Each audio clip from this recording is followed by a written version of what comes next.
बढ़ते हैं, बात जरा लद्दाख की भी करते हैं, क्योंकि लद्दाख के अंदर भी तैयारियां सरमा से कबल या सर्दियों की तरफ जैसे जैसे हम जाते हैं तो आर्मी लेवल पे आप प्रिपरेशंस देखते हैं, या फिर आप कह सकते हैं कि लद्दाख यूटी के अंदर भी फौज की जानिब से इकदामात सरहदी बेल्ट के अंदर उठाए जाते हैं। और जैसे जैसे हम सरमा में दाखिल हुए हैं वैसे वैसे हलचल लाइन ऑफ एक्चुअल कंट्रोल पर भी देखी जा रही है। इन सब के दरमियान भारत और चीन की तैयारियां चल रही हैं और ग्राउंड कमांडर्स की एक अहम बातचीत हुई है पिछले 24 घंटों के दौरान। ये उस इलाके के अंदर जहां फौजी तनसीबात के आसपास हलचल साल 2019-20 में काफी ज्यादा गलवान झड़प के बाद देखी गई है। लाइन ऑफ एक्चुअल कंट्रोल पर जवानों को एक जगह से दूसरी जगह मुंतकिल करने का सिलसिला या जहां पर जरूरत के मुताबिक तैनाती की जानी चाहिए वो इस वक्त फौजी हुकाम की जानिब से की जा रही है। इसके अलावा यह भी कहा जा रहा है ताकि सरमा के दौरान अगरचे इन इलाकों के अंदर माहौल काफी गर्म रहता है, परेशानी बढ़ सकती है, किसी तरीके से खित्ते के अंदर कशीदगी ना बढ़े, तो मकामी सतह पर जो ग्राउंड कमांडर्स काम करते हैं, जो सिचुएशन को मॉनिटर दोनों अतराफ करते हैं, पीपल्स लिबरेशन आर्मी की यानी चाइना की जो फौज है उसकी, और दूसरी तरफ भारत की जानिब से भी इंडो तिब्बतन बॉर्डर पुलिस हो या दीगर सिक्योरिटी इदारे हों, वो सूरत हाल पर नजर रखते हैं। तो सरमा के दौरान ये एक बड़ी तैयारियों में से है कि कैसे दोनों तरफ से पीस को यकीनी बनाया जाए, अमन कानून की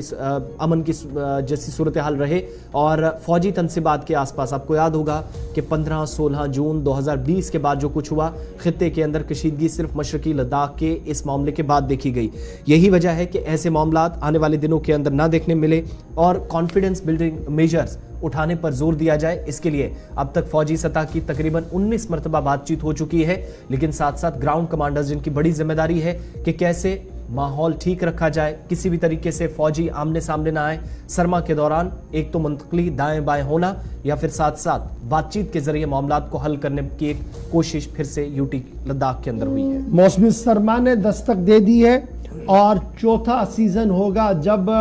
अफवाज आमने सामने, जो मशरकी लद्दाख के अंदर चीनी फौज और एक तरफ से भारतीय अफवाज जो है वो अपने अपने मोर्चों पर है। तो इस बीच खबर यह है कि भारत और चीन की अफवाज के बीच मज़ाकरात का सिलसिला जारी है और ये मज़ाकरात का सिलसिला जो है ये मुख्तलिफ लेवल्स पर चल रहा है। जहाँ ब्रिगेड लेवल पर मीटिंग हो रही है, वहाँ कमांड लेवल पर मीटिंग हो रही है, यूनिट लेवल पर मीटिंग्स हो रही है, ताकि सरमा के दौरान किसी तरीके की कोई भी उस तरीके का इंसिडेंट ना हो जिससे मजीद कशीदगी जो है वो बढ़ सके। इस बीच भारतीय फौज की तरफ से एक बार फिर सरमा के पेश नज़र फौजों की रिलोकेशन और रीएडजस्टमेंट का सिलसिला शुरू कर दिया गया है और इस सिलसिले में ये साफ कर दिया गया है कि ये जो कुछ भी किया जा रहा है ये तमाम तर हालात वाक़ात को ध्यान में रखते हुए ही किया जा रहा है। इस वक्त याद रखिएगा कि पिछले कई सालों से मशरकी लद्दाख के अंदर चीन और भारत के बीच सरहदी तनाव काफ़ी ज़्यादा कशीदा हो गया है और उसको कम करने के लिए कोर कमांडर्स की मीटिंग भी कई बार हुई है, ब्रिगेड लेवल की मीटिंग्स भी हुई है, चशुल मोड़लो के मकाम पर हो या दीगर मकामात पर हो, लेकिन कुछ ज़्यादा बेहतर मौसर वहाँ से दिख नहीं पाया है। और लगातार पिछले 2 महीनों के दौरान भी कई बार मुज़ाकरात हुई और उन मुज़ाकरातों को आगे बढ़ाने का अज़म जो है वो एक बार फिर दोहराया गया। और सरमा के दौरान